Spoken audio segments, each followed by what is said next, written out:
If I speak, I am in trouble. Subtle racism here. Well, not even subtle, it's all out racism. Why the hell would you roll a joint on a vacation scheme, then proceeded to sleep with the lawyer's wife whilst the lawyer was passed out? Clear your search history before you go to any networking event. Imagine going to your manager being like, this is something that's stressing me out, it's causing me a problem. He's like, it is what it is. This is like saying, yeah, say if someone said to me, you don't look Punjabi. What am I supposed to do then? Have a rutti on my forehead? Like, is that how I'm supposed to look Punjabi to you? No, I can't believe this one. Hello, how are we doing? It's your girl Simranjeet Kaur here, and today we are going to be revealing the worst experiences y'all have had with law firms. I can't say y'all have had. I can't do the American British thing. Anyway, yeah, we're going to be talking about that today, and some of you lot have given me the juiciest of juiciest of tea. If tea could be juicy, it would be this video. So looking forward to it. But before we start, can we actually talk about this shirt? Because I am so gassed with this purchase. Let's get straight to it with the tea. Goms for later on. I'm excited about this one, you know, because some of you lot actually gave me some tea. I'm just loading up the screenshots now.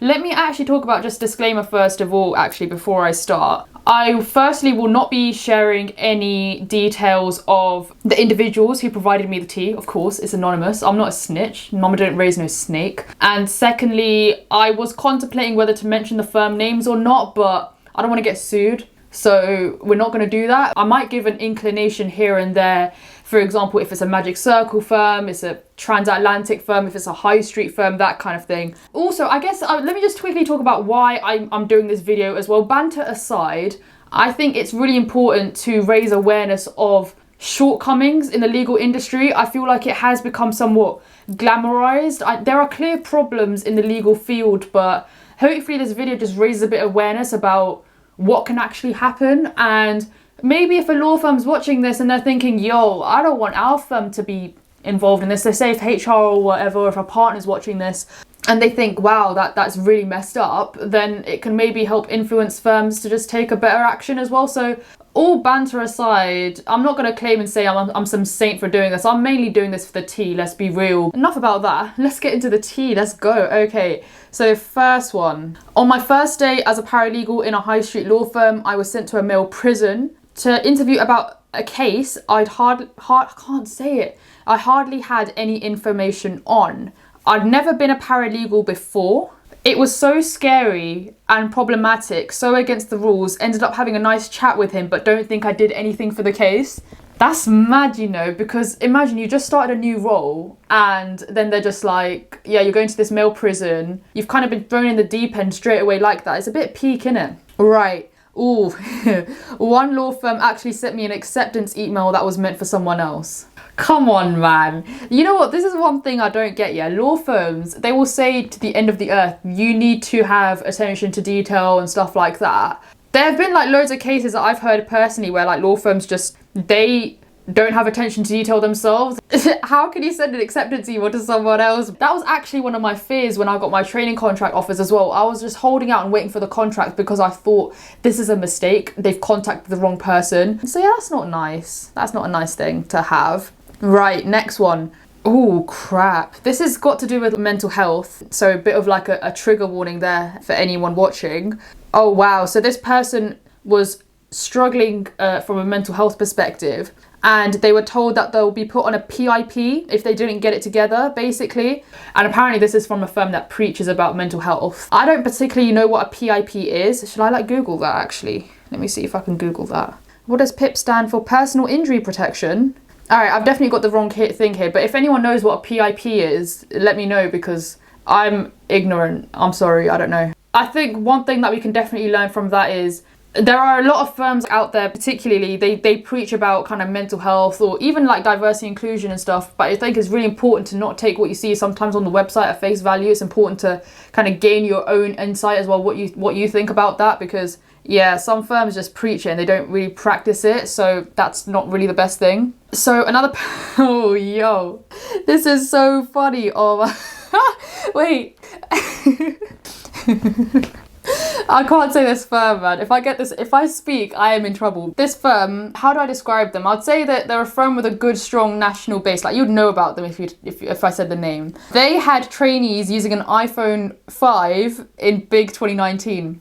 I'm not gonna lie, I don't know why I'm laughing because I don't get a work phone, so like, I can't judge, if that makes sense. I don't even get a work phone. I'm not saying that's a bad thing, actually. I really quite like that because it means I'm not checking my emails at 11 p.m. And I think from like a perspective of work and life boundaries, I actually quite like not having a work phone. But if you are going to give your trainees phones, okay, let me calculate this. I bought it actually just before I started uni. So that was 2015. I had an iPhone 6. Wait, does iPhone 5 exist? I don't remember there being an iPhone 5. Was there an iPhone 5? I mean, there was iPhone 5S and stuff. Because I don't remember there being like an iPhone 5. But yeah, apparently they had iPhone 5s in big 2019. That's so jokes. Someone on a vacation scheme got a little too comfortable, and during the lunch outing with some trainees, this person rolled a joint out and offered it to the group. Sadly, he didn't get an offer when the word got back to grad recruitment. Yeah, I mean, he wouldn't get the offer, but why the hell would you roll a joint on a vacation scheme? I think that's one thing with vacation schemes as well. Sometimes people get too comfortable and then they start mistaking everyone on the vacation scheme for being their friends. That's not the case at all. Like, these people are not your friends, they're your competition. Okay, Sim, this is a really juicy one. Please, no judgment. I was at an LGBTQ plus event. Towards the end of the evening, I was with my group chatting to a partner in the firm. We were about to exchange LinkedIn and I couldn't find the partner in the search bar, so he asks me to pass him the phone so he can search himself up. While I am passing him the phone, my friend jokingly says, "Imagine if there's something funny on your phone. You see where this is going." So the partner opens up Safari because he couldn't find himself on the app for some reason, and there was a tab in the phone with a Google search. Oh, I'm not going to say this. You use your own imagination about what it could be. So now for context, this individual had actually had a conversation with someone else about this topic, so hence why it was Googled. Anyway, the partner saw it, it was very awkward, we all laughed about it, but this person never ended up applying in the first place. And to make it worse, he accidentally left his notepad at the firm with some personal remarks about this firm, including a white panel, disappointing, definitely not impressed with the food, trainees hate it here. So there's two things to learn from here. Clear your search history before you go to any networking event, and secondly, don't leave your personal notebook at networking events. That's crazy. Right, what's next? Nah. No. Yo, what? Nah, I can't believe this one. That's so deep. All right, let me just say it. So this person wanted to meet up with someone from a Magic Circle law firm and for like advice and stuff. And they offered to help out. So the person from the Magic Circle firm offered to help out, and they organized lunch at this like nice place, and another associate ended up joining them as well for lunch. But then they both pretended that they had like an emergency, and they left this individual with the bill of £300. That's scummy behaviour, man. That is absolute like bottom tier. If you're going to leave somewhere in emergency, I think what I would do if I was like an associate in that situation, honestly, I'll just go to the waitress and say, "Can I just pay for my bit?" Wow. They left this person with the bill. That's horrible. Oh no, this is sad. Bullied by one and fired by another for the crime of being autistic. That's not on. That is not on in any way. That's disgusting, man. Again, like with some of these, I have absolutely no words because it's just shocking. Like, these are lawyers, for God's sake. Like, these are people who are actually supposed to be representing society. Right, this person. I'm gonna give you the tea. Alright, cool, let's have it. So I started as a receptionist in a law firm, a local firm, cool. This was my first ever job and I was so excited. They offered me work experience and then they decide after a month whether they're going to give me a paid job or not. Okay, cool. So one of them like dodgy ones where they don't pay you for work experience. Okay, cool. We've already spotted a red flag there, haven't we? So I started around December and now come January, I want my review. I want to know whether or not, you know, I have the job. So I spoke to the manager that hired me and he said he will sort me out, and I waited a week and the meeting never came up. And remember, I'm not being paid for this. Ugh, I hate You know what, pet peeve, like I find it so jarring when places don't offer paid opportunities to people. I think it's so like scammy, so dodgy. Now it's February and I'm begging them for a review, asking for my expenses paid. They said they'll consider it. They're just going through a lot financially. So I started looking for other jobs because I thought enough was enough. I stayed with the firm as I needed the experience. So even though I was just doing admin, now it was March, Corona hit us. Oh, come on. And we went into lockdown. I was even more upset because who the hell was going to give me a job? What should I do? What if this company gets rid of me? I have nothing. During COVID, they wanted me to work for them. Now, let me tell you, I wrote the most feisty email ever. Yes, go on. I then started my contract in April 2020. Okay, cool. So that was successful. I'm happy for you for like standing your ground. So you're being paid, that's great. And you're happy with position. Okay, cool. In August 2020, you move up to a fee earning position. Wasn't trained by managers once. Oh crap, you were trained by your colleagues. You were handling around 20 cases, you know, fantastic, but without supervision and training, that can be quite an overwhelming experience. Trying my best to deal with the stress until around November, I had over 50 matters. I was taking cases on as if I was selling someone insurance or something. They forced us to hit target, keep bringing cases in, fee earn them, handle them to the end. On top of this, we were pressured into billing. Wow. Oh nah, this person got hella stressed about it. So it just seems like this is a firm that really doesn't like go on their promises, and they provide the work once you have to kind of fight for it. But then even after that, they don't even provide the supervision. So this person then ends up speaking to the manager about it, and this manager says it is what it is. Imagine going to your manager being like, this is something that's stressing me out, it's causing me a problem. He's like, it is what it is. Like, that's long. He said, this is how a business is run. Is it though? Oh crap. Even when it came to giving the notice, the manager would make comments about the new firm. They would say, you know, you're not going to get the same experience, that you're going to be a T-girl. Honestly, that's another kind of toxic thing about law firms, which I've experienced personally as well, is people take resignations so personally. If someone is moving from one company to another, what's it to you? Like, okay, calm, like you lose a colleague or whatever and you got to hire again, but that person's moving for their own personal reasons. Let's move on to the next one. All right. A guy who joined as a uni student wanting to be a solicitor at a firm in a place, I'm not going to name the place. The student, was favoured over all of us paralegals at the time who were girls. So they favoured this guy for a training contract. Oh crap. On a night out for drinks, he ended up crashing at one of the lawyer's place, then proceeded to sleep with the lawyer's wife whilst the lawyer was passed out.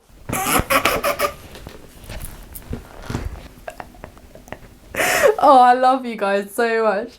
Needless to say, his popularity at the firm dropped and he was asked to leave the firm. Not surprised them. Another thing, I guess, with like law firms and like even working in a law firm, you've got to keep that professionalism. Otherwise, you're lost, man. You're lost. You'll lose your job for it. 100%. Mad. These have kept me so entertained, you know. I've absolutely loved this. Oh, I was at an insight event at a very popular firm with my friend. This is a regional national firm. And one of the trainees, I guess, fancied her. He held the door open for her, and then me thinking I was included tried to walk in behind her, and he just went straight in front of me and guided her to a seat close to him. I had to sit 3 rows back. That is crazy. So he then gave her his email and told him that he's available for coffee and stuff, and look over the application. That's just pretty privilege, isn't it? So I attended a legal speed networking event where we were rotated across numerous breakout rooms on Zoom. There were 5 students in each group. The associates who were repping... Oh, okay, I don't want to say... Oh, that nearly revealed the firm. Okay, so it's a transatlantic firm. The 2 associates who were repping the transatlantic firm were both Oxbridge educated. I was stalking their LinkedIn whilst they were introducing themselves. So that's how they found out. Okay, cool, that's quite smart. I feel you. A member of my group was not from a Russell Group university. She was asked if she would be at a disadvantage in applying to this transatlantic firm because of that. The 2 associates looked at each other, made a really weird face, and then were trying to answer. They kept hiding their mouths because they were giggling. That's disgusting, you know. If you are purely going to hire from a certain crowd like Russell Group or Oxbridge, you are going to breed talent that only respects people from those universities. That really angers me. Imagine how that poor person must have felt asking a really genuine question as well, because it is a question I'm asked a lot as well. Do I have a chance in a legal career because I went from a Russell Group university? And things like this, situations like this just really jar me. It just really helps kind of like not make the legal field accessible at all. For anyone who's watching this who is from a non-Russell Group university, don't look at this situation and think, oh my god, I'll never get a legal career. That's 100% not the case. I know people who have gotten a legal contract, a training contract, or even just thrived in the legal career no matter what route they take, because they've gone, you know, because they have confidence in themselves, because they've worked hard. Don't get bogged down by the whole Russell Group thing. I think that's BS. Some firms definitely need to improve on their stats in that and be more accessible and, you know, reach out to people who are not at non-Russell Group universities. But yeah, just a lot of work needs to be done in that way. Don't hinder yourself though if you are watching and you went to a non-Russell Group uni. Anyway, next one. A trainee at a Magic Circle firm bragged once that he would get a secretary to shine his shoes. Oh crap. Every trainee this person spoke to at the Magic Circle VAC scheme said that they can't wait to exit law. Now this is interesting. I've heard this a lot as well. I speak to people from various different firms throughout my career, and a lot of people have said, I cannot wait to leave.